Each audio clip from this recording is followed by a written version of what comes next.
Capítulo 22. Obsessão, doença da atualidade.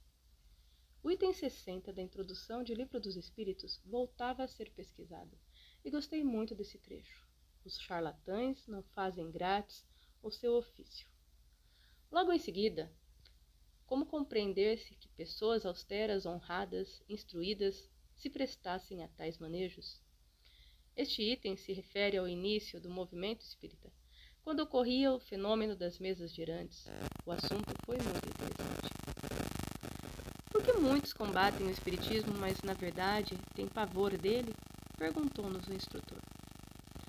Foi-nos explicado que mesmo os nossos acusadores, no fundo, acreditam na existência dos espíritos, mas não desejam envolver-se por considerar a doutrina espírita uma volta à espiritualidade, lugar onde aprendemos a nos tornar bons e onde prometemos que, quando encarnados, cumpriríamos com os nossos deveres. A doutrina espírita aguça as lembranças, muitas nada boas. Quem a combate está fazendo com que sérios compromissos sejam adiados. Embora atacando o espiritismo, sabem que os espíritos existem e que nada impede a morte do corpo físico. As grandes inteligências que buscaram a verdade espírita no século passado assombraram a sociedade materialista da época. Os estudos da doutrina foram iniciados por homens respeitáveis e de cultura admirável. Aberto um tempo para perguntas, Luanda acionou o botão em sua cadeira. Será que esse medo que alguns possuem não é causado por algumas proibições da doutrina? Resposta. A doutrina nada proíbe. Ela apenas deve alertar para o perigo dos excessos. Desde que coibimos os espíritas, estamos indo contra a doutrina do Cristo. Ele nada a proibiu. Apenas foi um grande professor. E devemos recordar que se Deus nos deu o livre-arbítrio, quem tem condição moral de negar a alguém?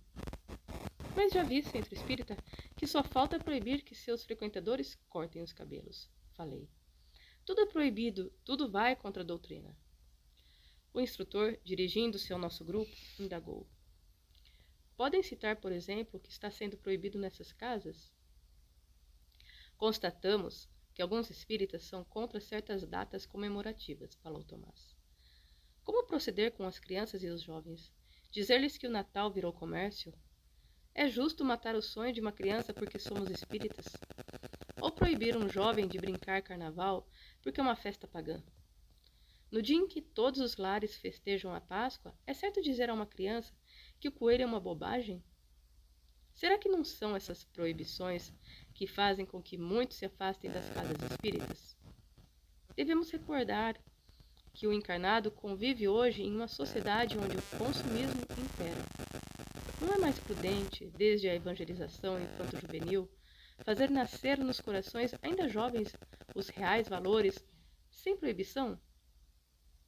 A doutrina é límpida, explicou-nos o instrutor, e as ideias dos homens merecem uma análise. Na época em que vivemos, os espíritas precisam buscar as necessidades atuais da juventude, que não é a de 100 anos atrás. Hoje, o jovem convive com a droga, o sexo, com a liberdade excessiva e ainda mais com uma sociedade materialista. O jovem que está interessando-se pela doutrina tem de encontrar na casa informações bem direcionadas, com métodos atualizados, para serem discutidos os temas do dia a dia. Para a criança e o jovem de hoje, não basta dizer não pode. Temos de provar por que eles não podem ter este ou aquele procedimento. Também, como o jovem, a criança, não esqueçamos, vive na época da informática e da cibernética. E não será através de proibições que vamos fazer germinar nessas mentes repletas de jogos eletrônicos, brinquedos violentos, videocassetes, filmes, aquém da moral, os valores da doutrina espírita. Que fazer então? Apresentar a codificação como ela é, caminhando com Jesus e dando as mãos para o mundo atual. Não esquecendo que a criança de hoje foi o adulto de ontem, e que devido a múltiplas idas e vindas, muito já aprendeu e maior facilidade encontra para assimilar as bases doutrinárias. Notem bem, sem proibição, apenas apresentando os valores reais da alma, oferecendo lições no sentido de que ser digno não é obrigação nem favor. É um direito que Deus nos outorgou para ser conquistado. Portanto, ser digno é uma conquista própria. As almas indignas, sem valores, são criaturas que não possuem forças para lutar contra as próprias fraquezas. Para lidar com a criança e o jovem, necessitamos nos educar primeiro, para depois tentar transmitir-lhes o muito que a doutrina oferece.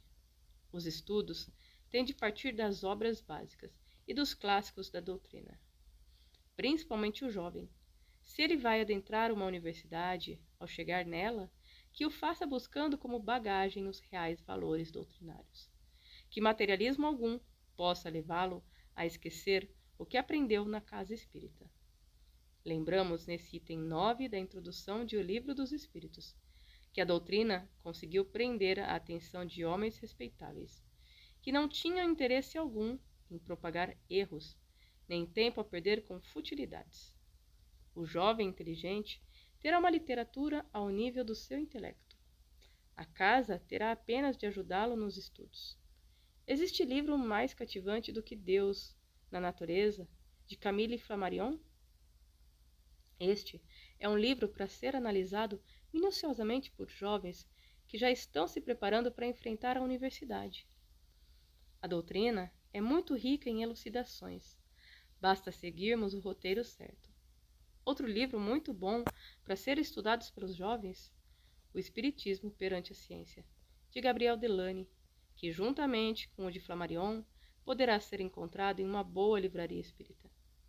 O jovem deve ler e discutir sobre os livros, estudando-os com afinco. Apesar de terem sido escritos há vários anos, seus temas são muito atuais, e creio que o jovem estudante da era moderna vai adorar lê-los. Não irão achar esses livros muito difíceis? Perguntou Ciron. Infelizmente, vários dirigentes da mocidade subestimam o nível intelectual daqueles que a frequentam e fogem desses livros, que são verdadeiras enciclopédias espíritas. A juventude tem de estudar primeiro as obras básicas, depois os clássicos da doutrina. Tendo um jovem ou um dirigente da casa com capacidade intelectual para bem interpretá-los, consultando dicionários, enfim, não deixando passar qualquer pergunta sem resposta, linha por linha, parágrafo por parágrafo. Não importa o tempo que vai durar o estudo, o que importa é que seja aprendida a doutrina. Ainda falamos muitas coisas sobre os livros dos grandes filósofos, e quando encerrou a aula, pensei alto. Que pena. O instrutor, Yaná, sorriu, falando-me: se desejar, estarei no auditório 13 para uma nova aula. Terei muito prazer em recebê-lo. Sacudi a mão, dizendo: obrigado, irmão. Ao atingirmos o pátio, Ciron perguntou-me: você vai assistir a outra aula? Claro. Você acha que eu vou perder? Posso, chefe? Perguntei a Tomás. Ele olhou para os lados e me perguntou: onde está ele? Ele quem? Seu chefe? Desculpe, amigo, esqueci que os grandes espíritos são simples. Os orgulhosos é que exigem deferência. Os humildes são amados e respeitados. Não exagere, irmão. E boa aula, falou-me sorrindo Tomás. Fui saindo devagar. Ao olhar para trás, todos me seguiam, até Tomás. E recordei o plano físico, quando muitos fogem dos estudos, passam pelo centro, mas permanecem sem conteúdo doutrinário. São os parasitas das árvores, que podem ser retirados a qualquer hora. No auditório, notamos que o público era diferente. Havia muitos encarnados. Quem são? Perguntei a Tomás. Muitos deles são médios ainda de longe da casa espírita. Nem gostam que lhes falem sobre mediunidade. Que vem fazer aqui? Estudar a mediunidade. Estudar? Sim, estão aqui para estudar, porque hoje vivem bem longe da doutrina. Bebem, fumam, vivem sexualmente desequilibrados, mas um dia terão de trabalhar, queiram ou não. Por que queiram ou não? Seus mentores os castigaram caso não desejam? Não, Luiz. É que cada um recebeu o seu talento. Se o deixar enterrado, virão as depressões, as doenças. Não que alguém os castigue. É que cada médium recebeu em seu corpo físico muitos fluidos que tem de manipular em favor do próximo. O equilíbrio de quem possui uma tarefa depende da sua maneira de viver e deve conquistar a mansidão, a humildade, a caridade, o amor. Do contrário, sofrerá o ranger dos dentes, que quer dizer o remorso das oportunidades perdidas. Nisso, Ianá iniciou a aula. Queridos irmãos, a mediunidade é uma semente que só se desenvolve com a água do Evangelho. À medida que nos vamos evangelizando, matamos em nós o homem velho e fazemos surgir um novo ser. Quando chegamos à casa espírita, temos de buscar os seus ensinamentos, não desejando os primeiros lugares, mas procurando na simplicidade os esclarecimentos, jamais querendo chamar a atenção sobre nós mesmos. Irmão, como devemos proceder quando chegamos à casa espírita? Perguntei. Devemos seguir certos itens. 1. Procurar colaborar sempre. 2. Contribuir com o máximo que for capaz. 3. Tornar-se gentil com todos do grupo. 4. Jamais endeusar alguém, principalmente os dirigentes e médiuns. 5. Não fugir do assunto em pauta. Evitar falar de fatos pessoais ou casos de família. 6. Buscar sempre as respostas para suas indagações. 7. Nos grupos de estudo, não se sentar antes que lhe seja indicado o lugar que deverá ocupar. 8. Ser humilde, simples e amigo. 9. Evitar dar apartes em todos os momentos. 10. Quando o dirigente ou um colega estiver falando, procurar respeitá-lo, evitando conversas paralelas. 11. Não desejar mostrar que sabe mais que os outros. 12.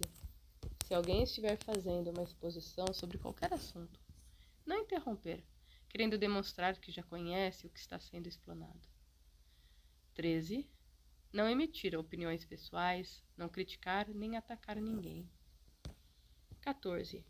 Lembrar-se de que uma casa espírita é um hospital de Deus. Se a buscamos, é porque nos encontramos doentes.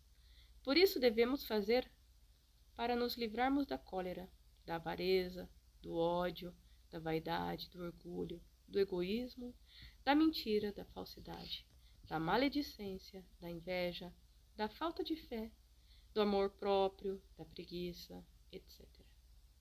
Obrigado, irmão. O instrutor continuou. Mediunidade não se desenvolve, educa-se. Devemos nos preparar pelo estudo para iniciar as comunicações com os nossos amigos espirituais. Ensina-nos o livro O Espiritismo perante a Ciência, em sua 5ª parte, capítulo 2, que quanto mais fixarmos em nosso perispírito conhecimentos que modifiquem a contextura do nosso cérebro, tanto mais capazes seremos de exprimir as instruções dos invisíveis que se interessam pelos nossos trabalhos.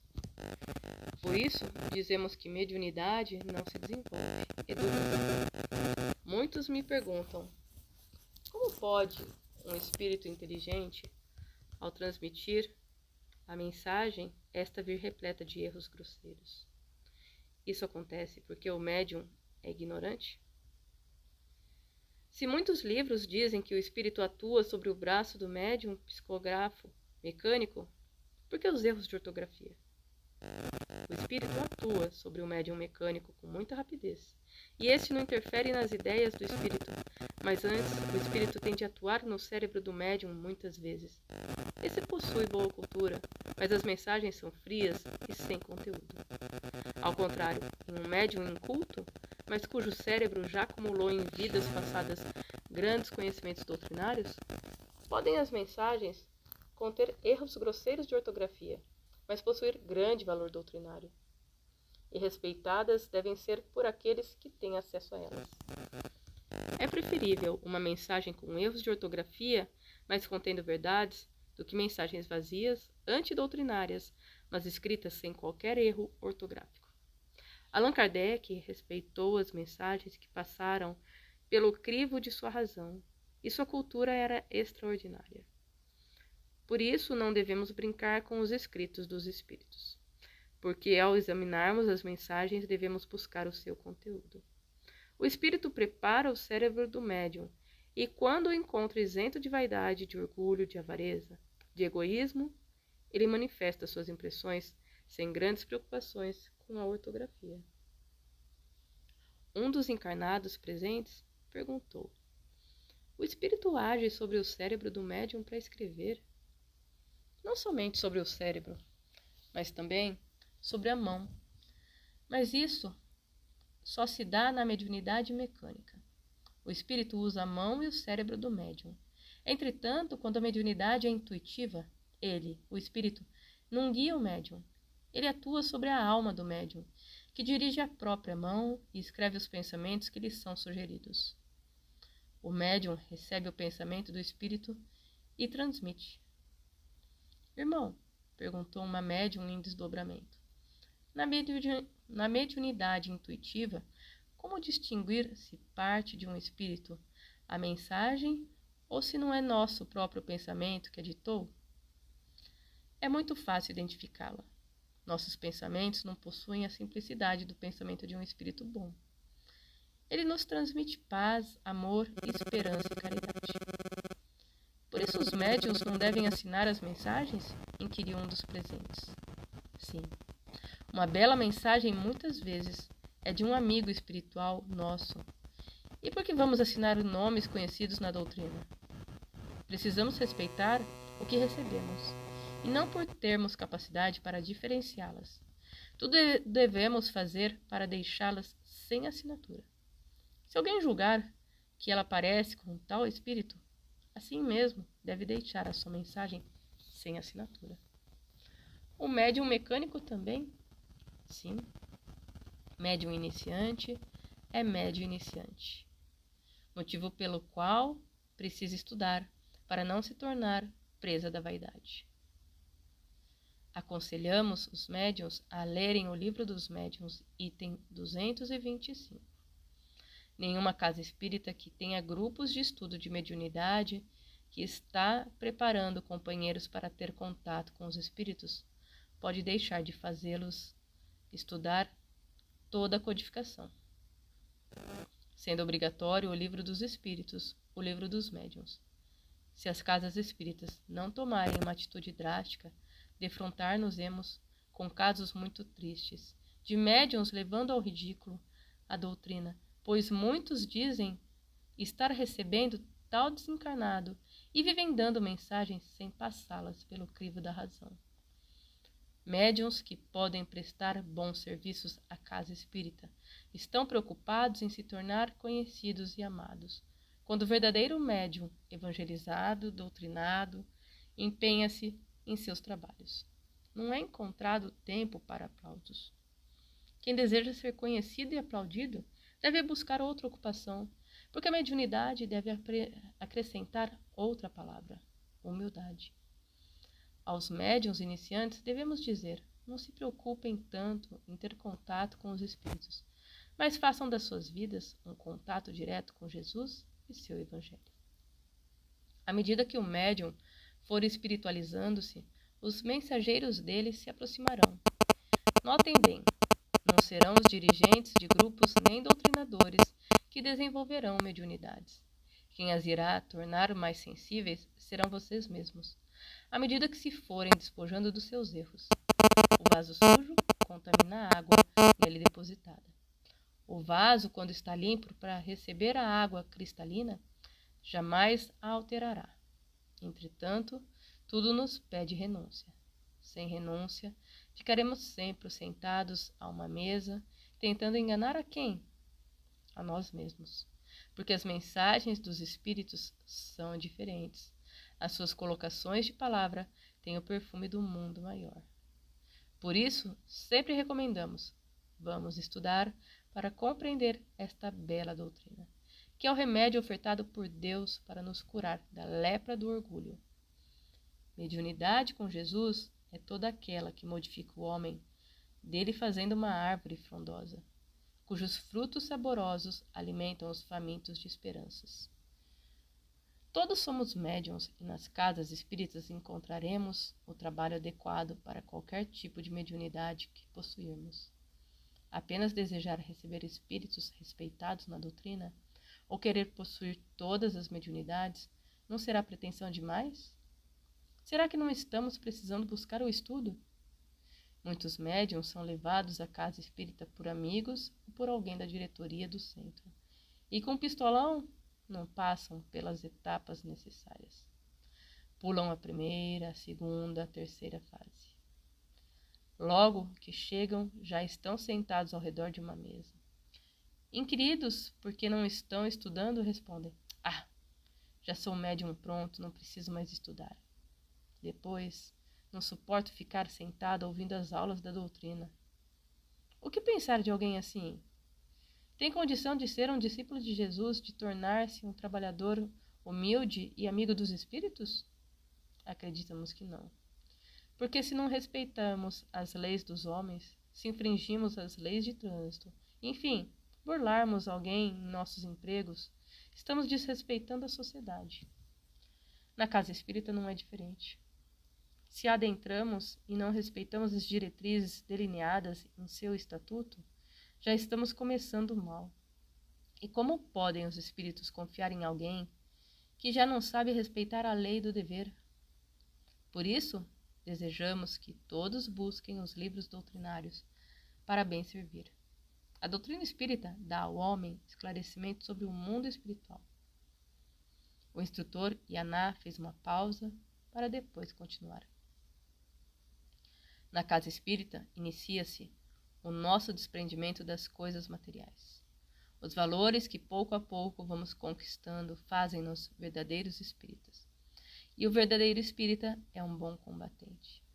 Mesmo encarnado, ele já está vencendo o que dificulta a sua caminhada na via de Jesus. À medida que a doutrina entra no seu coração, ele estende os braços em direção a todos os seus irmãos, fazendo de cada companheiro um irmão querido. Muitos dizem não ser fácil tornar-se um verdadeiro espírita. Tem razão. Requer lutas terríveis contra os maiores inimigos do homem: o amor próprio, o egoísmo, a vaidade, o orgulho. Por esse motivo, temos de lutar muito para vencer a nós mesmos. O espírita não teme o seu próximo. Deve temer, sim, seus próprios fracassos como espírita. Se as casas trabalhassem com a evangelização, quando dizemos evangelização, não queremos dizer somente estudar o evangelho. A evangelização é o estudo sistematizado da doutrina. Se aquele que busca o centro espírita fosse evangelizado, tornar-se-ia manso e pacífico, caridoso e amigo. E logo teríamos menos gente nas filas dos trabalhos de desobsessão. Dessa forma, estaríamos criando um preventivo, fazendo com que as pessoas não adoecessem. Na época de hoje, fala-se muito de geração saúde. E existirá melhor saúde do que o equilíbrio e a paz? O homem com saúde mental, digno, amigo, companheiro, disciplinado, não será presa da obsessão.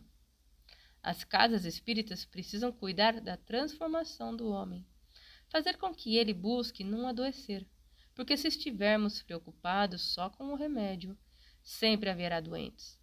Seria tão bom se as casas espíritas se unissem contra a doença chamada obsessão. Que aquele que transpusesse suas portas encontrasse um lar onde o amor o curasse. Para nós, o que faz bem ao homem é ele tornar-se bom e caridoso. Vamos, casas espíritas, prevenir-nos contra a doença e não apenas nos preocupar com o remédio. Se cada um der mais atenção ao ser humano, às suas limitações, logo a obsessão será apenas um tratamento na casa espírita. Hoje, o que mais se encontra são pessoas obsidiadas. Muitos perguntam por quê. Simplesmente porque o semelhante atrai o seu semelhante. Coração sem amor atrai aqueles que odeiam. Estamos preocupados com as crianças. Muito certo, elas são o nosso amanhã. Mas não só as crianças precisam ser evangelizadas, e sim todos aqueles que chegam à casa espírita, desde o seu presidente até o mais humilde dos trabalhadores. Quem é vaidoso e orgulhoso não é um bom espírita. Apertei o botão da minha cadeira. O que o irmão aconselha a uma diretoria de um centro espírita? Muitos julgam que já estudaram tudo e vivem dizendo: tenho 30 anos de doutrina. Outros, 40 anos. Quem julga tudo saber da doutrina já está distante dela. Porque a sua literatura, se lida durante 50 anos, terá sempre fatos novos. Relendo um livro que já lemos há vários anos, descobriremos muita coisa nova. O que não podemos admitir são os espíritas dizerem que já não precisam estudar.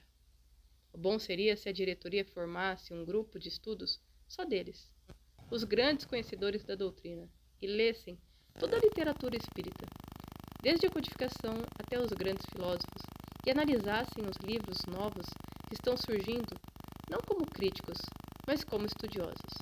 Só buscando os clássicos de ontem, terão capacidade de dirigir uma casa espírita na era moderna, quando os jovens estão precisando da experiência dos mais velhos. Sem um alicerce humilde, não teremos um edifício fraterno para trabalhar em paz. A humanidade está doente e as famílias desesperadas. Existem vários hospitais espíritas chamados casas ou centros. O que está faltando então? É que a casa tenha a condição de prevenir a todos os que por ela passam da doença terrível que mais ameaça a humanidade, a obsessão. Será mais difícil a criatura evangelizada ficar doente. O Evangelho é uma vacina poderosa. Entretanto, não basta somente lê-lo. Precisamos viver com o Cristo. E todos aqueles que vivem com Ele fazem caridade. Outra cadeira acendeu para perguntas. Por que a diretoria precisa de um grupo de estudos? Se a doutrina deve caminhar com a ciência, como podem alguns espíritas que dirigem uma casa que várias pessoas buscam ficarem distantes dos fatos atuais? Se eles formarem um grupo de estudo, não só das obras básicas, como para discutir tudo o que hoje acontece no mundo, aborto, tóxico, homossexualismo, prostituição infantil, corrupção, pena de morte, eutanásia, enfim, estarão em dia com os acontecimentos mundiais, podendo até lutar em prol da vida. Agora, se os mais velhos ficarem em casa, vendo novela e lendo jornal, sem frequentar um grupo, jamais compreenderão as necessidades daqueles que procuram socorro na casa espírita. Hoje existem vários irmãos com 70 anos, considerando-se velhos demais para frequentar a casa onde fazem parte da diretoria. Só vão ao centro em dia de festa ou para tomar passes, enquanto vemos outros irmãos, com até 90 anos, trabalhando por sua igreja e lutando por ela, assim como alguns políticos. Porque somente os espíritas se acham velhos para fazer o que faziam quando mais novos? É por causa de alguns diretores aposentados que estamos nos defrontando com fatos desagradáveis que vêm acontecendo nos centros. Muita falta de conhecimento doutrinário e alguns espíritas agredindo-se uns aos outros, cada um desejando tornar-se o dono da verdade. O irmão acha que aqueles que não frequentam um grupo da casa devem participar de algum? Perguntei ainda. Sim. Como o bom profissional vive em congressos e jamais deixa de estudar, o bom espírita precisará sempre de um grupo de estudos e outro mediúnico para não enferrujar. Imagino como deve ser bonito um grupo de estudos composto de pessoas que já estão na doutrina há 30, 40 anos. Quanta coisa para recordar e com que facilidade devem dissipar as dúvidas. Acho que se sentirão melhor do que estudando sozinhos. O instrutor ofereceu novas informações e depois encerrou a aula. Esperei para abraçá-lo. Irmão, obrigado pela aula de hoje. A cada dia, mais me conscientizo de que o homem que se aposenta para descansar morre de tédio e estaciona no templo. Ele me cumprimentou, desejando-me paz. Ainda o olhei até que sumisse entre as árvores. Graças ao Senhor, aqui estou, escrevendo através de mão amiga.